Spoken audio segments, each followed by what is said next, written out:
আপনারা যারা ভাবছেন নতুন এপিটি আইটি 2.0 সফটওয়্যারে মেডিকেল রিইম্বার্সমেন্ট বিল কীভাবে ক্লেম করবেন, তো তার জন্যে আমি আজকে এই ভিডিওটা তৈরি করেছি, যদি কারোর উপকারে লাগে। তো এইটা করার সময় প্রথমেই আপনাকে যে ম্যানুয়াল বিলটা আপনারা তৈরি করেন সেটা একটা পিডিএফ ফরম্যাটে তৈরি করে রাখবেন। পিডিএফ ফরম্যাটে এরকম একটা তৈরি করে রাখবেন, যা যা বিল দেন, এমআরসি বিল সহ, সিজিএইচএস হলে সিজিএইচএস ফর্ম, এরকমভাবে পরপর যতগুলো বিল, প্রেসক্রিপশান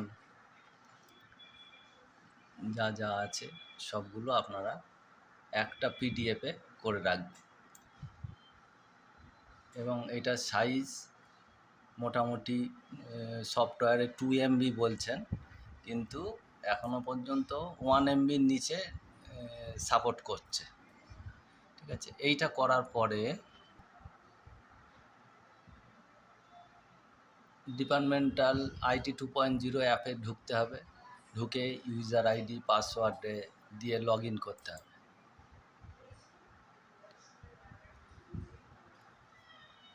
এরপরে মোবাইলে ওটিপি দিয়ে ঢুকতে হবে।